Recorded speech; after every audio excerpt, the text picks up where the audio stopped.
Hello दोस्तों, आज जो मैं आपको मूवी एक्सप्लेन करने वाला हूँ उसका नाम वर्जन टेरिटरी है, जो कि 2007 में रिलीज हुई थी, जो कि एक कॉमेडी रोमांस मूवी है। मूवी की शुरुआत में हमें 14वीं शताब्दी का एक सीन दिखाया जाता है जिसमें प्लेग नामक बीमारी अपने उरूज पर थी, जिससे लाखों करोड़ों लोगों की जान गई थी, जिसे लोग ब्लैक डेथ के नाम से भी जानते हैं। हमें एक पेंटर दिखाया जाता है जो चर्च की दीवारों पर कुछ पेंटिंग कर रहा होता है। वो काफी टाइम से पेंटिंग कर रहा होता है और उसे कोई पैसे नहीं मिले होते हैं, तो वो अपनी पैसे लेने के लिए चर्च के मालिक के पास पादरी के पास जाता है। पादरी के पास वो जाकर देखता है कि पादरी की डेथ भी ब्लैक डेथ से हो चुकी है। वो कुछ देर सोचता है, उसके बाद पादरी के कपड़े उठाकर वो उस चर्च का पादरी बन जाता है। इसके बाद हमें एक लोरेंजो नाम का लड़का भागता हुआ दिखाई देता है, जो कि जर्विनो नाम के एक आदमी से बचकर भाग रहा था। जर्विनो और लोरेंजो दोनों सट्टा खेल रहे थे, जिसमें जर्विनो को लोरेंजो ने काफी बुरी तरीके से हरा दिया था, जिसके बाद जर्विनो उसके पीछे पड़ गया था और वो उसकी जान लेने उतारू हो गया था। किसी तरीके से लोरेंजो जर्विनो से पीछे छुड़ाकर भागता है और अपनी जान बचाने में कामयाब होता है, लेकिन जर्विनो अपने आदमियों को यह आदेश दे देता है कि किसी भी तरीके से उसे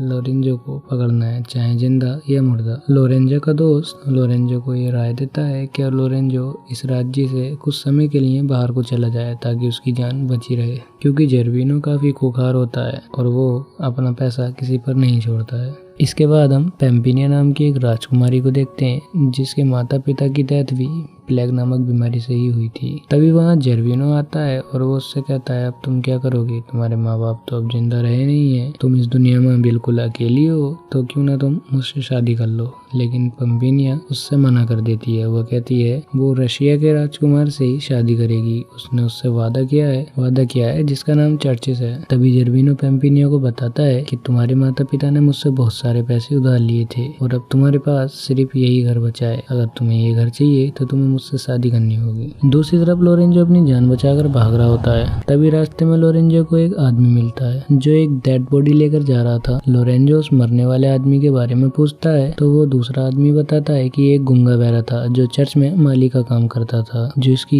प्लेग के चलते मौत हो गई है। लोरेंजो सोचता है अगर इसकी मौत हो गई है तो चर्च में दूसरे आदमी की जरूरत होगी, तो वो अपने आप को चर्च में जाने का फैसला बनाता है। वो जर्विनो के आदमियों को देखकर पेड़ पर चढ़ जाता है। तभी वो आदमी आगे निकल जाते हैं। पेड़ की टहनी टूटती है और लोरेंजो नीचे गिर जाता है। कुछ देर बाद उसकी आंख खुलती है तो उसे कुछ नन्स अपने साथ उठाकर चर्च में ले जाती हैं, लेकिन लोरेंजो बेहोश होने का नाटक करता है। वो नन्स उसे बड़ी हवस की निगाहों से देख रही होती हैं, यहाँ तक कि वो उसे किस करने की कोशिश करती हैं। तभी इन नन्स की मदर आ जाती है। नन्स बिना लोरेंजो को जाने ही ये कह देती हैं कि ये गूंगा बहरा है। ये सुनकर वो हेड बहुत ज्यादा खुश होती है, क्योंकि उन्हें चर्च के काम के लिए एक ऐसा ही गूंगा बहरा इंसान चाहिए था, और वो लोरेंजो को काम पर रख लेती हैं। जब लोरेंजो नंगा होकर नहा रहा था तो दो नन्स आती हैं और उसके साथ नहाने लगती हैं। लोरेंजो भी पूरा गूंगा होने का फायदा उठाकर उनके साथ मजे करता है। नन्स इसलिए गूंगे बहरे को काम पर रखती थी ताकि उनकी हवस भी मिटी रहे और वो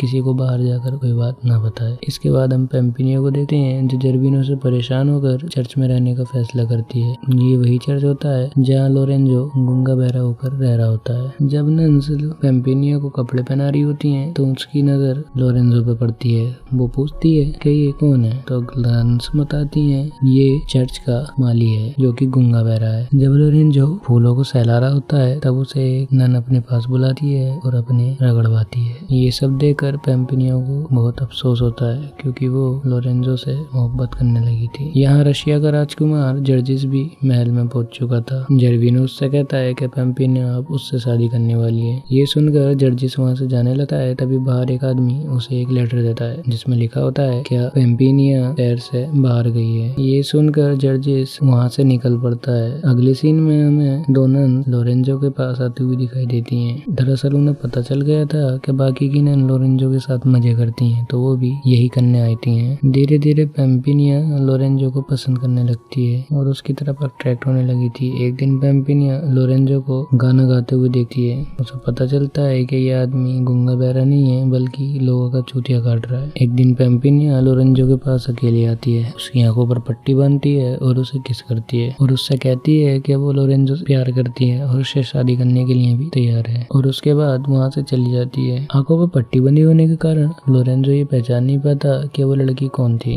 कुछ दिनों बाद पेम्पिनिया चर्च से जाने लगती है तो वो लोरेंजो का भी भाड़ा फोड़ देती है कि ये गूंगा बहरा नहीं है। तभी वहाँ की नन उसे लात मारकर बाहर निकाल देती है। दरअसल पेम्पिनिया लोरेंजो को किसी और के साथ देखना नहीं चाहती थी, इसीलिए वो ऐसा करती है। जब पेम्पिनिया अपने घर लौट रही थी तो लोरेंजो उससे कहता है तुम भी मुझे अपने साथ ले चलो। पेम्पिनिया तो उसे पहले से चाहती थी, इसलिए वो उसे अपने साथ लेकर चल देती है। इसके बाद हम राजकुमार जर्जिस्की को देखते हैं जो पेम्पिनिया को ढूंढते ढूंढते आगे जा रहा था। तभी उस रास्ते में एक नदी मिलती है। वो वहाँ रुककर पानी वानी पीने लगता है, जहाँ उसे एक बहुत ही खूबसूरत लड़की दिखाई देती है जिससे वो बात करने लगता है। वो लड़की से पूछता है क्या तुम पेम्पिनिया को जानती हो, क्योंकि मैं पर्शिया का राजकुमार हूँ और मैं पेम्पिनिया से शादी करने वाला हूँ। ये सुन के वो लड़की कहती है कि मैं ही पेम्पिनिया हूँ और जर्जिस्की भी मान लेता है कि यही पेम्पिनिया है, क्योंकि उन्हें उससे पहले पेम्पिनिया को नहीं देखा था। अगले सीन में पेम्पिनिया लोरेंजो को लेकर अपने घर पहुंचती है। बातों बातों में लोरेंजो बताता है कि वो जिस चर्च में काम करता था वहाँ वो एक लड़की से प्यार कर बैठा, लेकिन दिक्कत ये है कि उसने उसका चेहरा नहीं देखा है। वो ये कहता है उस लड़की ने उसकी आंखों पर पट्टी बांध कर किस किया था और वो उससे शादी करने के लिए भी तैयार है। ये देखकर पेम्पिनिया भी समझ जाती है कि लोरेंजो भी उससे प्यार करता है। पेम्पिनिया उससे पूछती है तुम उस लड़की को भला कैसे पहचानोगे जिसने तुम्हारी आंखों पर पट्टी बांधकर किस किया था। तो लोरेंजो कहता है मैं किसी न किसी तरह से उसे ढूंढ ही लूंगा। यहाँ पेम्पिनिया उसे बताने जा ही रही थी कि वही वो लड़की है, तभी वहाँ जर्विनो आ जाता है और वो दोनों को पकड़ लेता है। जर्विनो लोरेंजो को कैद खाने में बंद कर देता है और पेम्पिनिया को अपने साथ महल में ले जाता है। अगले दिन पेम्पिनिया जर्विनो से कहती है कि मैं तुमसे शादी के लिए तैयार हूँ, लेकिन तुम्हें लोरेंजो को छोड़ना पड़ेगा। ये सुनकर जर्विनो मान जाता है और उसकी बात पर अमल करता है और लोरेंजो को छोड़ देता है। वो अपने 2 आदमियों को फादर को लाने के लिए भेजता है। तब पेम्पिनिया फादर को कुछ पैसे देती है और कहती है उसे ये शादी नहीं करनी और जितना हो सके उसे उतना शादी में देर करनी है। फादर कहता है ठीक है।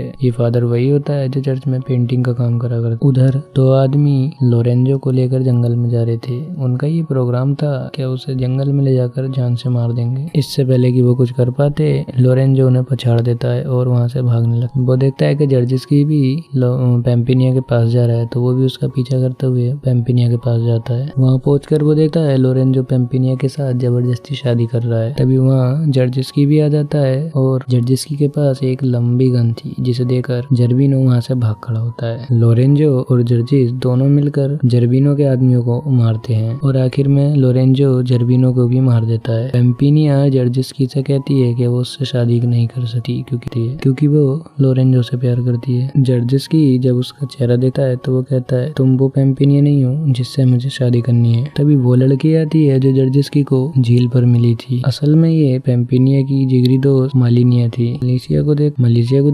मालिसा को देखकर जर्जिस्की ये कहता है कि यही मेरी पेम्पिनिया है और मैं इसी से ही शादी करूंगा। एंड में पेम्पिनिया लोरेंजो के पास जाती है और उसे शादी के लिए प्रपोज करती है, पर लोरेंजो कहता है मैं किसी और से प्यार करता हूँ। तभी पेम्पिनिया उसे किस करती है। लोरेंजो समझ जाता है कि ये वही है चर्च वाली लड़की है जिससे वो प्यार करता है और यहीं पर हैप्पी एंडिंग हो जाती है।